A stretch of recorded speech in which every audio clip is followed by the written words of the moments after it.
Let's begin in Osun State, where the Independent National Electoral Commission has declared the result of the state's governorship election as inconclusive. The reason for the declaration is that the number of cancelled votes is higher than the margin between the top two candidates. The PDP candidate, Ademola Adeleke, scored 254,698 votes, while his closest rival, the APC candidate, Gboyega Oyetola, scored 254,345 votes. The total number of voided votes was 3,498, while the margin between the two candidates was just 353 votes. According to the INEC Chief Returning Officer, Professor Joseph Afwape, a supplementary election is to be held at the 7 affected polling units on Thursday, the 27th of September, to determine the eventual winner.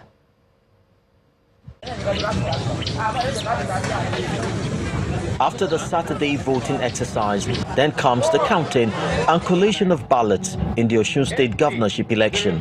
Party agents, journalists all gathered through the night at the INEC headquarters in Osogbo for the result. That didn't happen until the early hours of Sunday morning, when the commission began announcement of the results from the 30 local government areas. PANDEL 04. In the course of the session, the figure declared for Ayedade local government area generated some concerns after a discrepancy was noted. The tension generated by the incident soon took a new twist when a man alleged to be a staff of INEC arrested by party agents at Ayedade while attempting to get rid of some voting materials was brought to the INEC office. My electoral officer, Mrs. Adeleke, she was called me, says allow, go and remove the results that Ayedade local St. Peter. So I wanted to ask her what happened.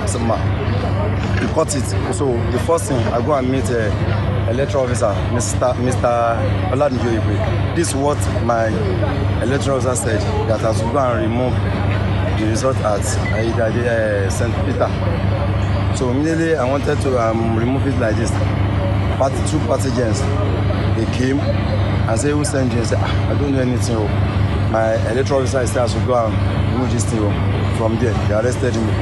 More drama soon unfolded outside of the INEC office as some people protested the delay of the election results on one hand, while others believed to be PDP loyalists celebrated what they think is victory for the party.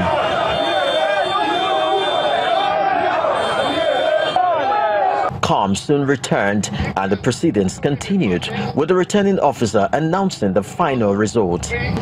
It's inconclusive, and a new date for a rerun of the election in 7 areas across 3 local governments is fixed. According to the election guidelines, where the margin of win between 2 leading candidates is not in excess of the total number of registered voters of the polling units where elections were cancelled, a candidate or a party may not be returned. From the analysis of results that we have, the difference between the 2 leading parties is just 353. And the number of voters in units where elections were cancelled is 3,498. To that effect, unfortunately, as a returning officer, it's not possible to declare any party as the clear winner of this election on the first ballot. But I must commend the people of this state to be very peaceful. Hard work means more work. The Independent National Electoral Commission will announce the date when another ballot will take place. I hereby declare the election inconclusive. I, Joseph Adeola Puagbe, hereby declare this election inconclusive. It's a position of no victor, no vanquish in the race to the State House of the state of Osun. The gate is flung open for the people to decide on who they think will walk the talk and take them through the path of prosperity. Chris Elems, Channels Television News. Some political parties have been reacting to the results, starting with the national leadership of the People's Democratic Party. They're insisting that INEC declare its candidate in the Osun State governorship election, Senator Ademola Adeleke, the winner of the poll. In separate statements, the President of Senate, Dr. Bukola Saraki, and the National Publicity Secretary, Mr. Kola Ologbondiyan, rejected INEC's declaration of the poll. Dr. Saraki, who is also the chairman, PDP Presidential Council on Osun State governorship election, in a statement said INEC was wrong in declaring the election as inconclusive because the votes in certain polling units were cancelled. Mr. Ologbondiyan, on the other hand, cited Section 179, subsection 2A and B of the 1999 Constitution, which he says spells out in clear terms the conditions for returning a candidate to the office of governor of a state. It describes the declaration of the poll as inconclusive, as robbery of the franchise of the people of Osun State. The PDP, therefore, charges the chairman of INEC, Professor Mahmoud Yakubu, to avoid the fury of the people by immediately reversing this fraudulent decision of the resident electoral officer and declaring our candidate the winner of the election. Anything short of this is definitely not acceptable to the PDP and the people of Osun State, and it is a direct recipe for crisis. Meanwhile, the All Progressives Congress, APC, they have rejected the PDP's call for the inconclusive governorship election in Osun State to be announced in its favour. In a statement, the APC also commended the Commission, talking about INEC now, security agencies and the people of Osun State over the conduct of the poll, describing it as largely peaceful despite some irregularities.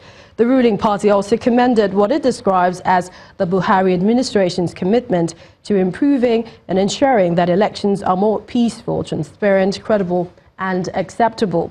In the statement, the acting National Publicity Secretary of the APC, Mr. Yekini Nabena, says, quote, that in the lead-up to the rerun election, we call on the Osun electorate, party supporters and members to remain upbeat and focused on the task of consolidating on the APC change administration in the state, end of quote. He says the conduct of the poll is a departure from the situation on the past PDP administrations where the people's will was allegedly subverted and elections manipulated. And earlier during the collation of the final results at the INEC office in Osogbo, the Deputy Chief of Mission of the United States Embassy, David Young, is asking candidates of political parties and their supporters to be peaceful and respect the results announced by INEC on the Osun State governorship elections. Mr. Young says it is important that the Electoral Commission be allowed to do its work. We've had about 50 observers throughout Osun yesterday in different LGAs throughout the state observing conditions. I think at this point, as the votes are being tallied and INEC is doing their work and bringing out the results and announcing LGA by LGA, the most important thing is we let INEC do its work. They are moving forward in a positive way. I think that this is going to be a very close election. I think we all see that. It's going to come down to a very small margin.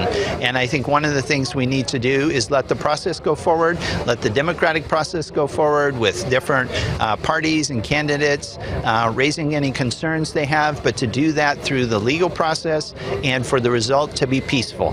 I think my number one message on behalf of the U.S. Embassy is just we request and urge all supporters to be peaceful as this process moves forward. This is part of democracy, and we in the United States have had very close elections too, but urge people to be peaceful and to respect the result as it comes out in the time ahead.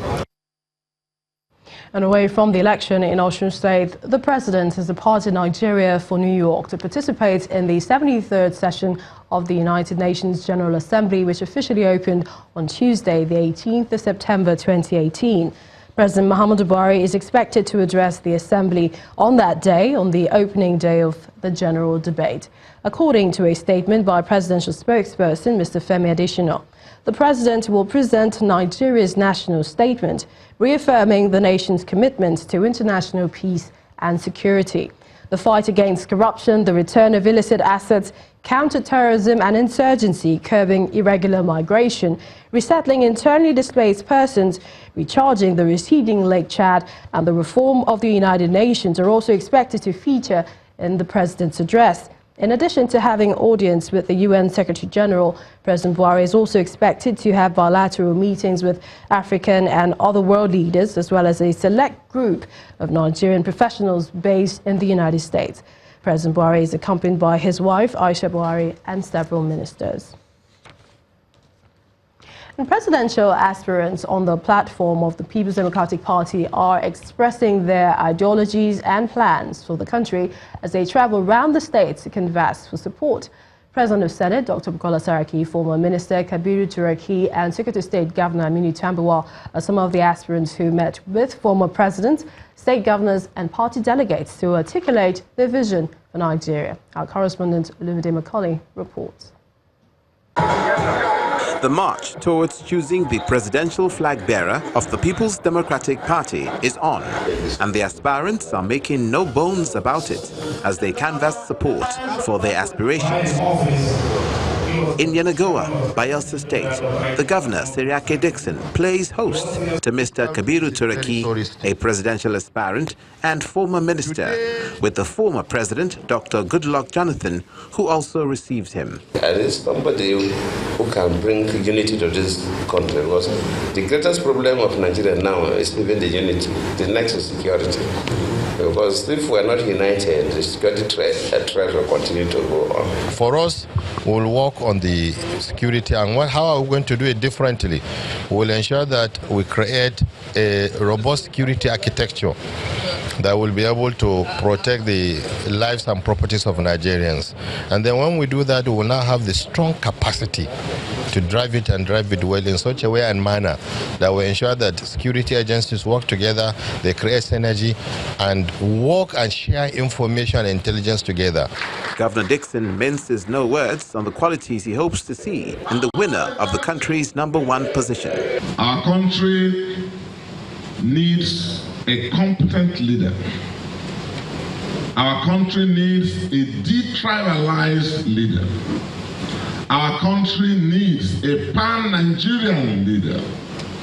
Our country needs a digital leader.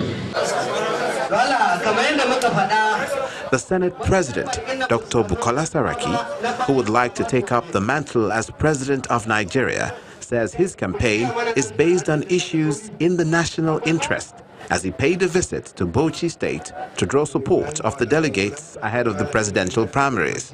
It is not about personal issue on the president. That is not what it's about. It's about what I can offer to Nigerians, and that is what politics and campaign is about. I'll make my case to Nigerians, and Nigerians would decide who has a better chance of making their lives better. The governor of Sokoto State, Aminu Tambuwal, who is also presidential aspirant, believes revenue sharing should favor the tiers of government closest to the people. He made this known on a courtesy call to the governor of Cross River State, Professor Ben Ayade. We shall, by the grace of God, do what most of the presidents in the current dispensation have not done, of reviewing revenue allocation formula. We'll be requesting you to please provide us a sovereign guarantee or find a way to institutionalize a process where we can balance a relationship where you as government, as federal government, will support Cross River to develop a deep sea port. Presidential primaries provide a democratic solution to the choice of a party's presidential flag bearer to contest the presidential elections. For the PDP, there are many influential members of the party vying for the same role to see who will best reflect the will of the people. Olumide Macaulay, Channels Television News.